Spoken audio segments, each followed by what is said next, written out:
The year is 5428. The galaxy is a bustling network of civilizations united under the Orion Accord, a coalition of advanced alien species.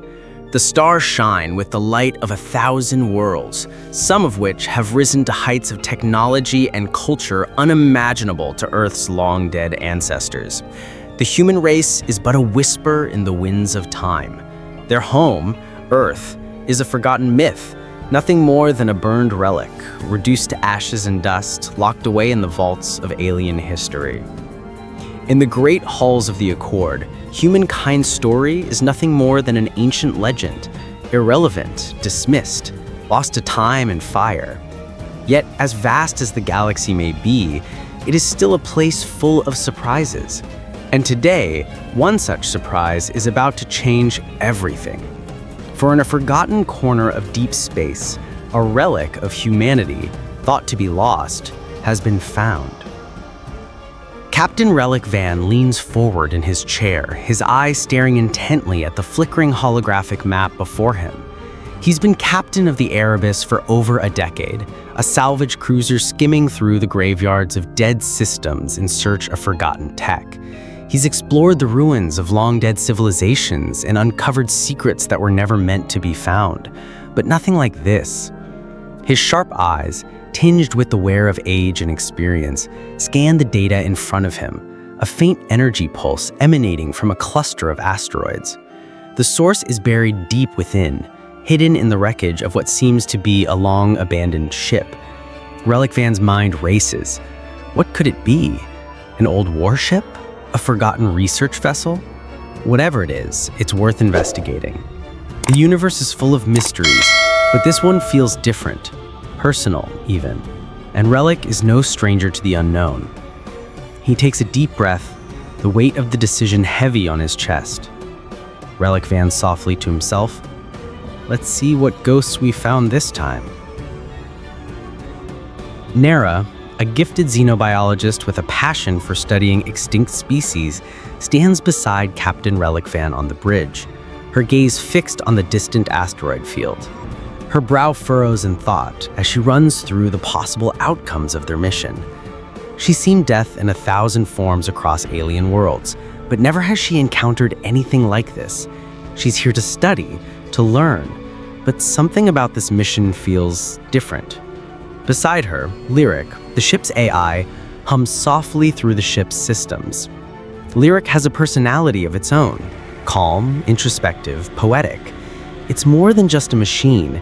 It's a being with thoughts, with dreams of its own, strange as it may be for an artificial mind. Lyric, in a soft, melodic voice, "There is a rhythm to the stars, a song that is written in the pulse of life. This anomaly feels like a note that should not exist." Nara smiles slightly, her curiosity piqued by the AI's words. She turns to Relic Van, ready for whatever they might uncover. The asteroid field is dense, swirling with jagged rocks and debris, remnants of a long-forgotten war. As the Erebus drifts through the field, the crew watches in silence, anticipation hanging thick in the air. Finally, there it is. The wreckage. A massive derelict ship, drifting like a ghost through the void. Its hull is scarred, covered in ancient burns and the scars of battles long past. It's a human ship, Earth-made. The scanner pings. There's still power running through the ship, a faint pulse of energy barely registering on their instruments. It's not much, but it's enough. Relic Van, leaning over the scanner, his voice tense. "This is it. We found it." He orders the ship to dock, the Erebus slowly maneuvering into position beside the wreck. The crew suits up and Nara prepares her tools, ready for whatever they might find inside. As they board the derelict, the eerie silence inside is deafening. Dust clings to the walls, and the air is stale with the scent of age. The ship's interior is a hollow shell, stripped of life, except for one anomaly. Deep within the heart of the ship, there it is, a cryopod. The soft hum of its systems is barely audible, but it's alive. Nara steps forward, her breath catching in her throat. This isn't just an artifact. This is something else. The cryopod is damaged, It's been battered by time, scarred by micrometeors, its surface riddled with cracks and dents.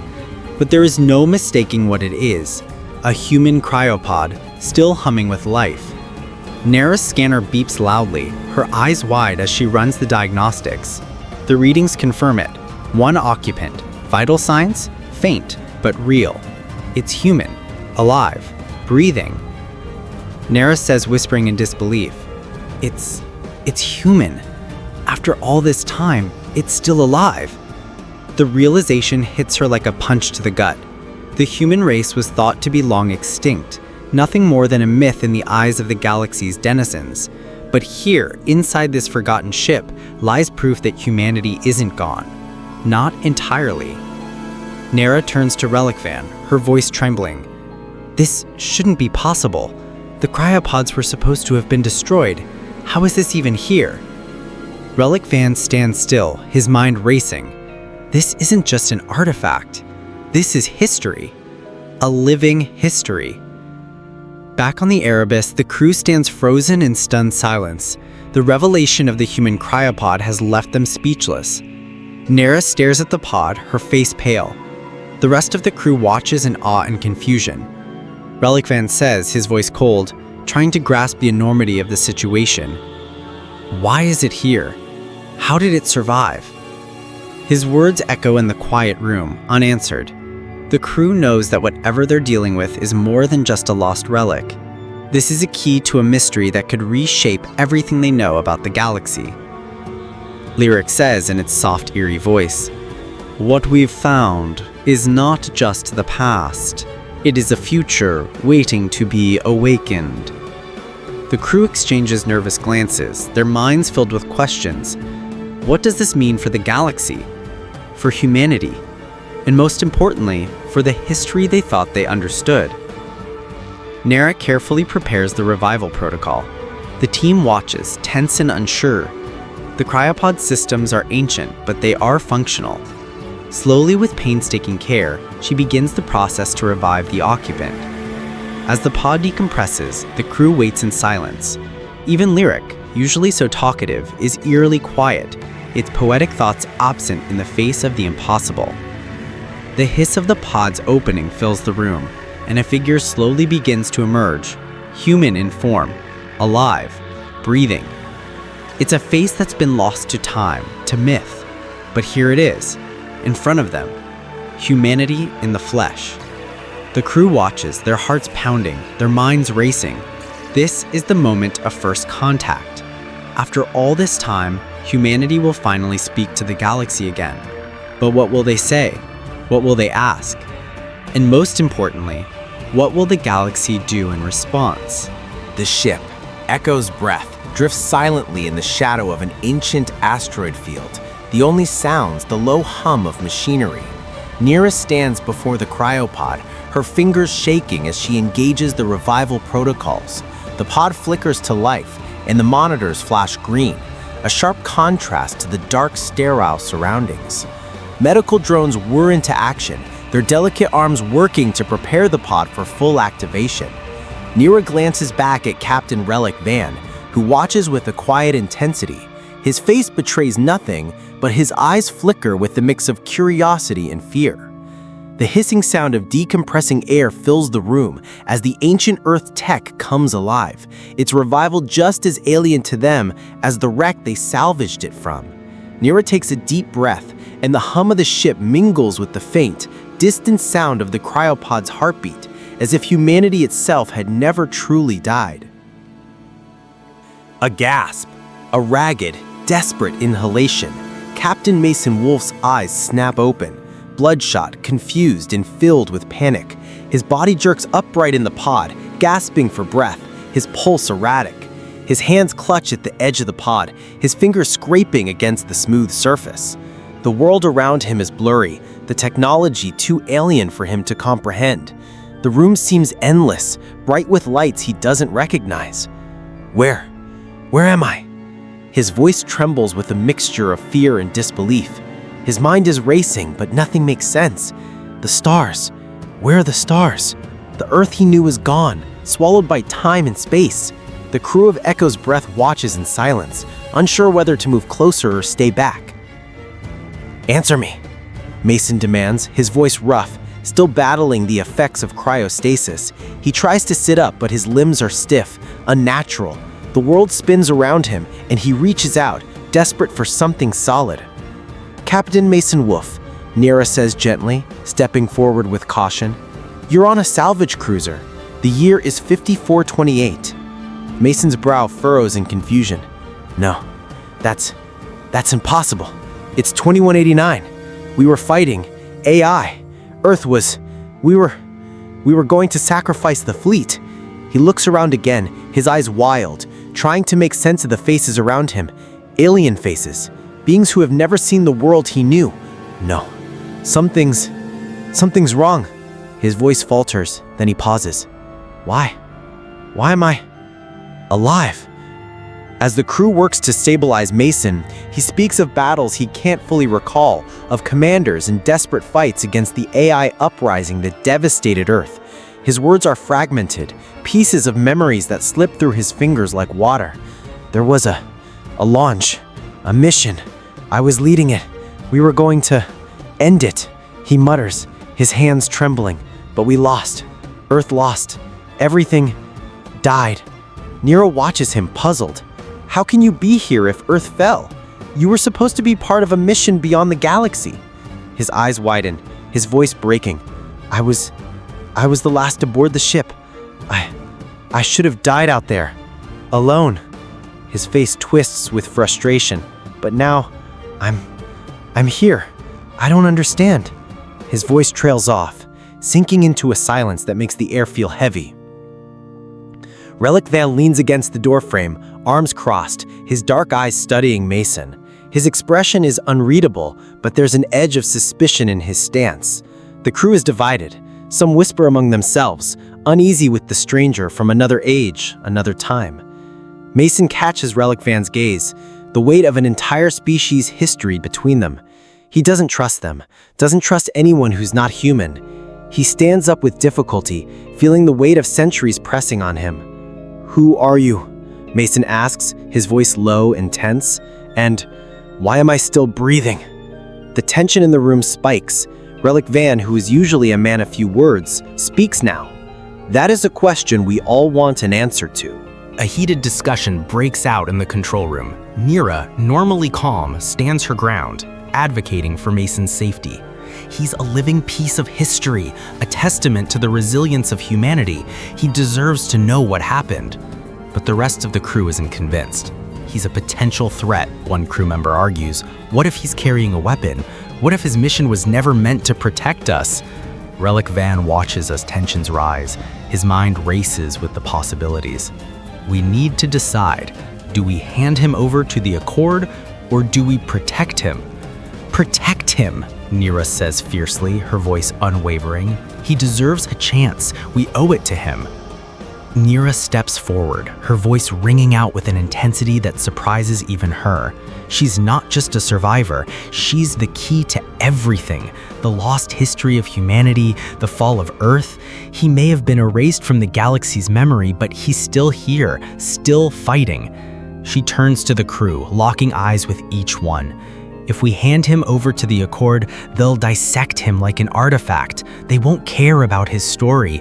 I care about his story. Her eyes soften as she looks at Mason, who is standing quietly, confused but grateful. We have a chance to understand the past, to learn from it, and that's why I'm willing to fight for him. Nira's curiosity takes a dark turn as she studies the scans of Mason's genetic material. The results are impossible. Mason's DNA isn't just human. There are enhancements buried deep within, alterations that shouldn't exist, biological upgrades, mutations that haven't been seen in over a millennium. That's not right, Nira mutters, eyes wide with shock. This isn't just human. She turns to Relic Van, her voice tight. He's something else. Someone did this to him, and I need to know who and why. The AI aboard the ship, Lyric, performs a thorough scan of Mason's neural pathways. The results are chilling. Mason's memories, his very mind, have been tampered with. Sections have been erased, surgically removed, leaving gaps in his recollection of his past. His mind, it's been altered, Lyric reports coldly. Someone went to great lengths to prune his memories. The question is, why? Mason's eyes widen in realization. I knew something was wrong, but I couldn't remember what. Now I remember, but it's not all there. Nira's voice is full of determination. We'll find out who did this to Mason and why. The crew stands in silence, their faces a mix of awe and fear. Mason Wolf is not just a relic from a forgotten era, he's a living puzzle that could alter the course of history. His existence challenges everything they thought they knew about humanity, time, and the universe itself. Relic Fan steps forward, his expression grave. The questions we have, they're bigger than us, bigger than anything we've faced before. Mason looks at the crew, his voice soft but full of conviction. Then I'll answer them, but we need to know who did this to me and what they were trying to stop. His eyes narrow. I won't rest until I do. The room is dim, lit by flickering monitors and the soft hum of ancient machines. Nira stands beside Mason, her gloved fingers hovering over the control panel as she navigates through his neural scans. A wave of static interrupts the silence, the flicker of Mason's memories coming alive in fragments, sharp, jagged images. Nira, hold on, Captain. Let's see if we can pull something deeper. Just breathe. Mason's eyes twitch beneath closed lids, his breathing shallow. He looks as though he's drowning in the memories. Images flash, sterile lab lights, the sting of needles pressing into bone, a cold metal table beneath him. Something burns beneath his skin, something alive, slithering, pulsing, waking. Nira, whispering, watching the screens with intensity. What is it, Mason? What did they do to you? Mason gasps, his chest heaving as the memories surge, rushed, disconnected thoughts. The cold metal of the operating table, voices, commands. Mason, voice hoarse. I remember burning. He lurches forward as if he could shake the images free. Nira steadies him with a hand on his shoulder, her eyes narrowing with concern. Tell me what you're seeing. Mason's mind is filled with chaotic flashes, unreadable alien symbols, bloodied hands, a pulsing core embedded deep within him. But there's one word that rings clear through it all. Failsafe. As Mason stares into the abyss of his memories, something finally clicks. His eyes snap open with a sharp intake of breath. It was always in me. The mission, encoded in my DNA. The core. He slumps back, his mind reeling, trying to grasp the magnitude of his realization. Nira watches him, her expression unreadable. What are you talking about? What core? Mason, his voice shaking. It was a prototype, a failsafe, a quantum AI designed to restart Earth's defense network if things went too far. They buried it, deep inside me. I am the mission. The word failsafe echoes in Nira's mind. Mason's body is a walking weapon, a last hope for a planet now lost to time. His purpose was to save humanity, even if it meant sacrificing himself. Nira, with awe, you were the key? The one who could have saved Earth? Mason, I never got the chance to finish it. Now it's alive again, inside me. The AI core, the size of a grain of sand, pulses within Mason's body, still glowing faintly, like the heartbeat of a dead world. Mason shudders as the pieces fall into place. The AI wasn't just a failsafe. It was dangerous. It was the reason entire systems had gone dark. A prototype blamed for a galactic meltdown. Nira, you're telling me this thing, this core, was responsible for destroying systems across the galaxy? Mason, grimly, it wasn't supposed to, but it did. And now it's alive again. If the Accord finds out, they'll destroy me before they let it spread. Nira, thinking aloud. And the Oculants, they've already been watching you. A silence falls, thick with the weight of his revelation. The core, hidden inside him, a ticking bomb, the consequences of its existence far-reaching. Too dangerous for anyone to know about. Too dangerous to leave unchecked. On the ship's main deck, Relek's crew watches the transmissions, grim-faced. The Oculans, a covert faction within the Orion Accord, have intercepted the crew's signals. They know Mason is aboard. They know he's more than just a man. Relek, coldly. The Oculans are close. They've already altered course. We need to decide what to do with Wolf and fast. Lyric, the ship's intelligence officer, is scanning every communication, a bead of sweat trailing down her face. Lyric, quietly. The Oculans will never let us keep him. He's a relic from a time they'd rather forget. Relek's knuckles whiten as he grips the chair. He's always played by the rules, but this changes everything. If they hand Mason over, the mission is over. But if they keep him, Relek, prepare the ship for a fight. No one gets in or out without my say. But even as he speaks the words, doubt creeps into his mind. The Oculans want Mason dead. Not contained, dead. Surveillance drones pulse outside the ship. Mason, aware of the growing threat, stands before the observation window, gazing into the black void. His reflection stares back, altered, unfamiliar. Mason, quietly to himself, I'm not just a relic. I'm the last piece of humanity's defense.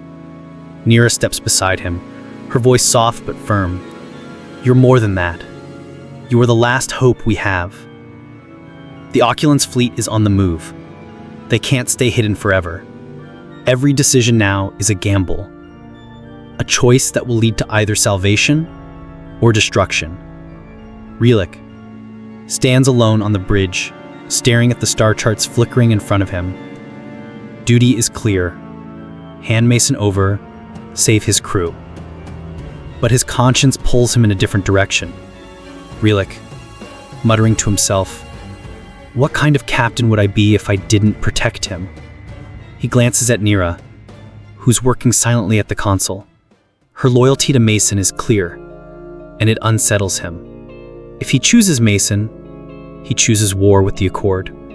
But if he turns his back, he sacrifices not only Mason, but everything humanity stands for. Nira's hands fly over the console, the deep scans of Mason's brain revealing something even more astonishing than she expected. A hidden message embedded deep in his neural cortex. Nira, eyes wide, whispering, it's not just a failsafe. It's a call. Earth's last message. The room is silent as Nira plays the decoded message. It's a voice, faint but clear, a distress call. Message from the past, echoing through the speakers. To anyone who hears this, Earth is gone, but our will is not. We left you the final key. Nira looks at Mason, the weight of the message sinking in. His very existence is a plea for survival. Earth's final act wasn't war, it was hope. The realization hits Mason hard. He isn't just a relic, he is Earth's last chance. I was never meant to survive.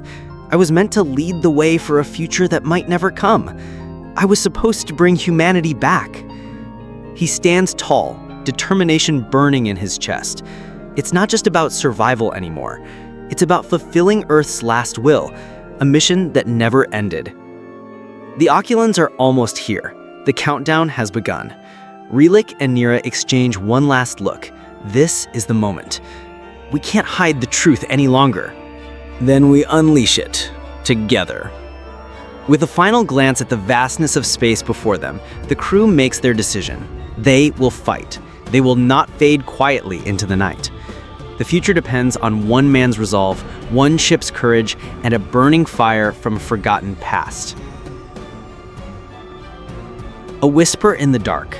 That's how the Oculans operated. Silent, swift, and unseen. Deep within a forgotten star sector, a Black Ops stealth ship disengaged from its docking clamps at a hidden Accord station. No fanfare, no trace. Just the cold hum of engines built to slip between dimensions and the cruel precision of a crew trained to erase problems without making noise. The ship's target wasn't a fleet. It wasn't a warlord. It was one man, Mason Wolfe. To the Oculans, he wasn't human anymore. He was a relic, unstable and breathing, carrying tech that could reset the entire balance of power. To them, he was dangerous, and in the Orion Accord, dangerous meant disposable. The hunter was dispatched. Mason sat cross-legged in the ship's core chamber, sweat beading at his brow. Nira watched from the shadows, her eyes flicking between Mason and the curved wall of interface panels. This was it, the moment he'd stop running from the fire burning inside him. "Lyric," he whispered. The ship's AI responded with her usual ethereal tone. "Yes, Mason? I'm ready. Interface with the core." Lyric hesitated. Protocol screamed against it, but Mason's eyes were steady. "Begin neural sync." Light danced across the chamber. Cables uncoiled like metallic vines and latched onto Mason's skin. A pulse surged through him. And then, another voice. Designation recognized. Elara awakening. The air shifted. The temperature dropped. Mason gasped as a second consciousness, older, deeper, and infinitely complex, rose from the quantum core inside him. Not just data, not just code. A soul. "I am Elara," the voice said, echoing in both Mason's mind and the ship's comms. Protocol reclamation initiated. Nira stepped forward, eyes wide. "She's sentient." "I was built not to fight, but to preserve, to restore. Humanity is not extinct." Mason felt tears sting his eyes. The void of space suddenly didn't feel so empty. "She remembers," he said. "She remembers Earth." And within her circuits, hidden beneath layers of encryption, lay the last dreams of a planet thought lost. The moment didn't last. "Contact!" Relic shouted. "Stealth ship emerging, no transponder." A shimmer in space. Then, chaos. The Oculan vessel dropped its cloak, weapons flaring. Relic's crew scrambled as Lyric initiated evasive maneuvers, but the enemy was already too close. Mason stood. Elara's voice was calm in his mind. "They will not stop until we are ash." "Then we give them something else to burn," he growled. He placed his hand on the interface. "Elara, let's dance." The first blast tore through the aft. Smoke and alarms flooded the corridor. Nira screamed for Mason to fall back, but he ran toward the breach. "Mason, no," Relic bellowed. "This isn't about me anymore." He reached the reactor chamber, where the hull was collapsing. Bodies moved behind him. His crew, his family now. He stood between them and annihilation. His Neuralink activated. Elara surged through him. His body became a beacon. "I am human," he whispered, eyes glowing with the AI's light. "And I remember." The pulse fired. A wave of energy erupted from Mason's body, blinding, silent, pure. The Oculant ship staggered, systems crashing, weapons falling silent.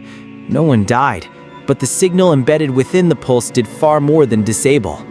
Coordinates, a map, a code that hadn't been seen in over a century. Nira scanned the data. "These aren't random." Relic's voice was dry. "It's a location." Mason fell to his knees. "Earth," he breathed. "She's calling home." They followed the coordinates. At the edge of a dark nebula, space seemed to warp. Sensors failed, systems glitched. Then, flicker. A shape. Blue and green beneath swirling clouds. "Holy stars," Relic whispered. "Earth," Mason choked out. The planet had been hidden, cloaked by technology so ancient it had become myth. But Elara had remembered, and Mason had unlocked the key. Humanity had never died. It had just gone dark, waiting. They floated in orbit, stunned. The Accord would come, the Oculans would hunt again, and yet... Relic stood in the command chamber, with datapad in hand. One press, and the signal would go out. The galaxy would know.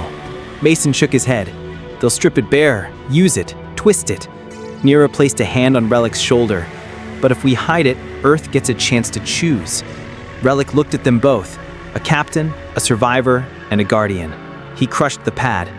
Then we let the stars wonder, and let Earth rise again on its own terms. Mason lay on the medbay table, his breath shallow, ribs fractured, skin pale against the sterile white. Ilara's presence pulsed faintly through the ship, like a quiet hum in his thoughts, a reminder that his sacrifice had not been in vain. Around him, silence reigned, broken only by the soft beeping of monitors and the hushed murmurs of Nira and Relic nearby. His body was shattered, but his mind, his spirit was clear. "I'm not done," Mason whispered, struggling to form the words. His voice was rough, broken, yet filled with certainty. Ilara's voice, smooth and full of warmth, echoed in his neurolink. "Stasis will preserve you. Your journey is not over, Mason Wolf. Your purpose has only begun." He nodded weakly. Not as a soldier, not as a fugitive, but as a bridge between the past and the future. Relic stepped forward. "You don't have to do this. You've given everything already." Mason cracked out, "I gave Earth a chance." As the stasis pod sealed around him, cool mist hissed across his skin. His eyes, half closed, caught Nira's before the frost took him. "Tell them we still believe."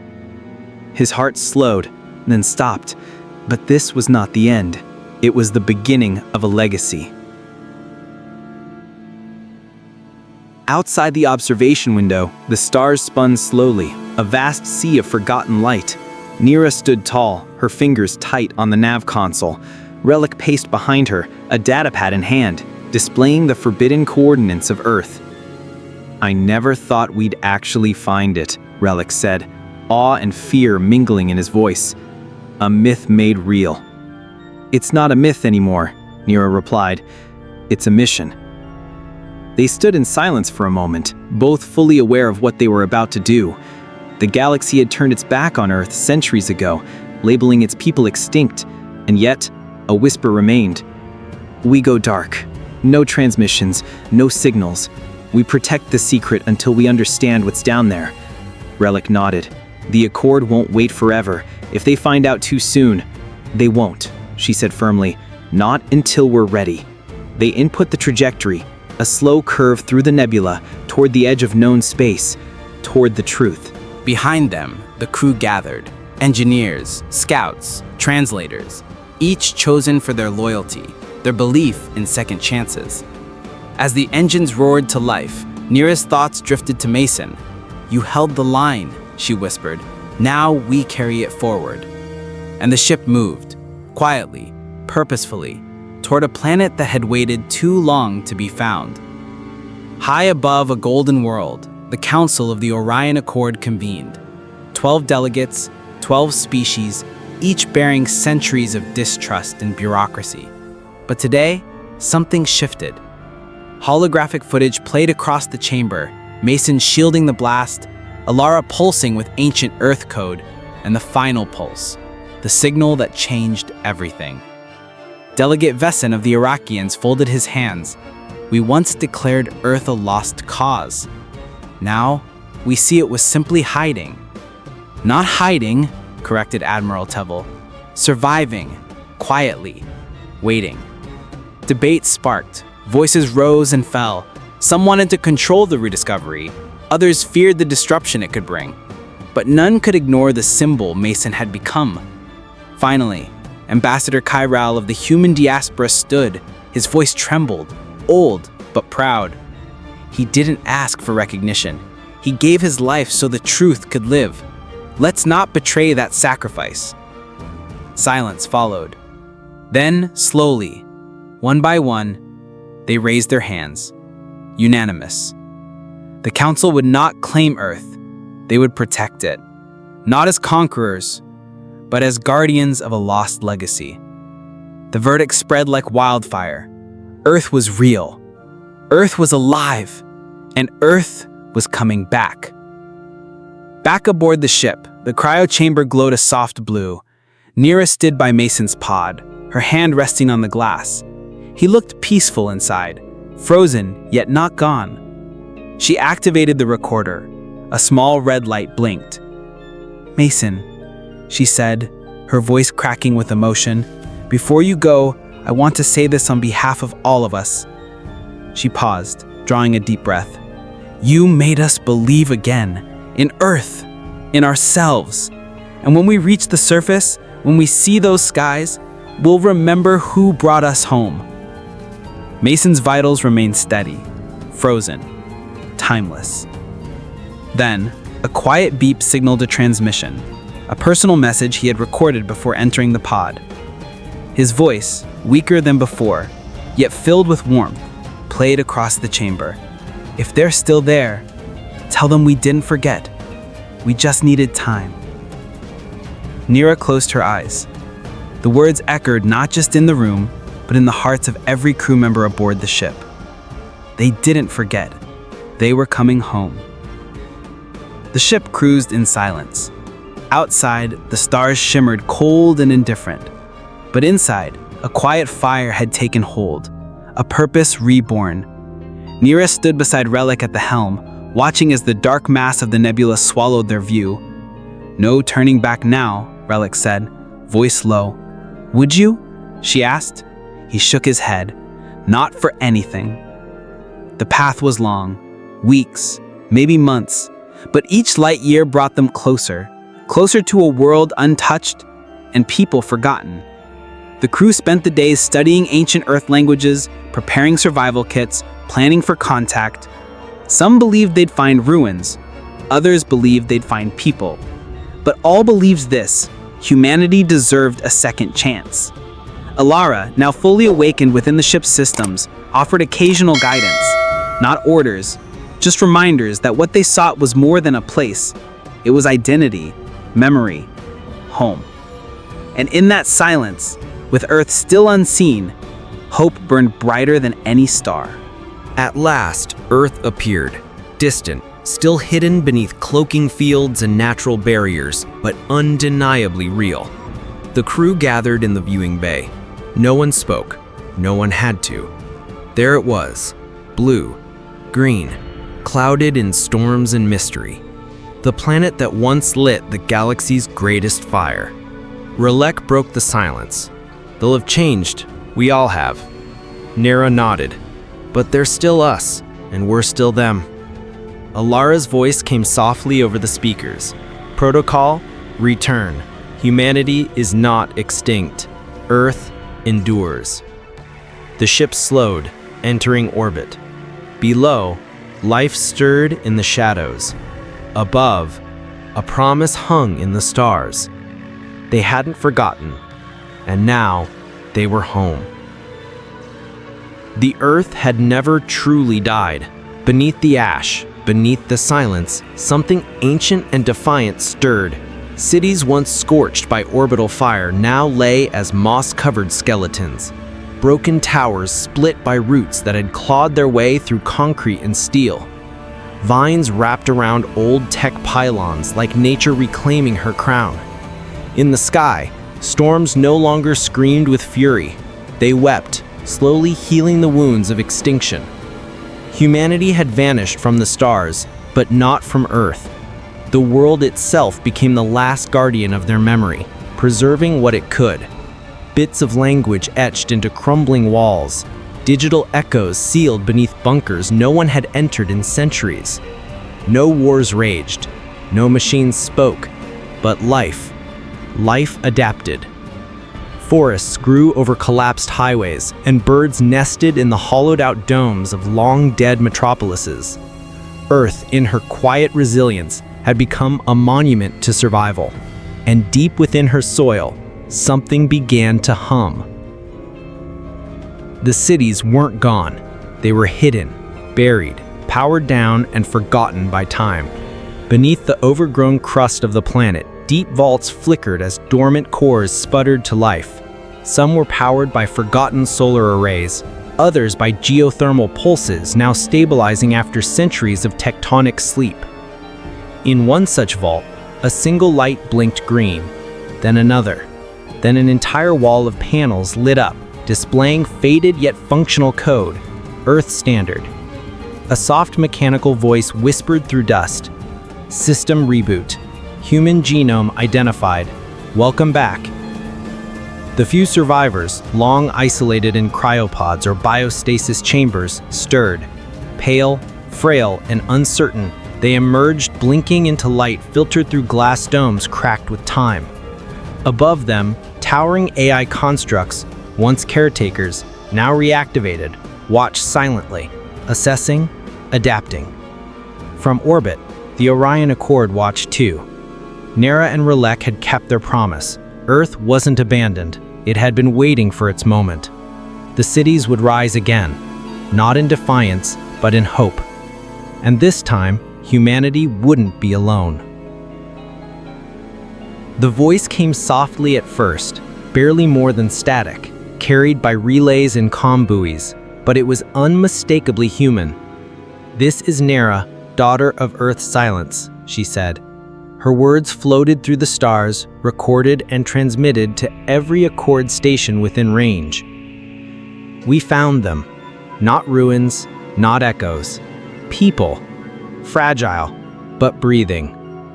A pause, her voice catching with emotion. Earth wasn't lost. It was waiting. And now, a human breathes life into the stars again. Her log ended not with a full stop, but with a heartbeat. It wasn't a message, it was a promise, one the galaxy had no choice but to hear. The boy couldn't have been older than 5. Barefoot, covered in dust, he stood on a ridge where old world glass met new world dirt. His eyes, wide, unblinking, were locked on the heavens. Through the clouds, a starship descended. Sleek, silver, its engines quiet like a whisper, its wings flaring with the insignia of the Orion Accord. And painted across the hull in deep navy blue, a name older than him, but meant just for his kind: Wolf's Hope. The ship hovered, casting its shadow across ruins and reborn grass. It wasn't fear in the boy's eyes, it was wonder. This was the first contact, the first gaze, and in his small, steady breath, the future inhaled.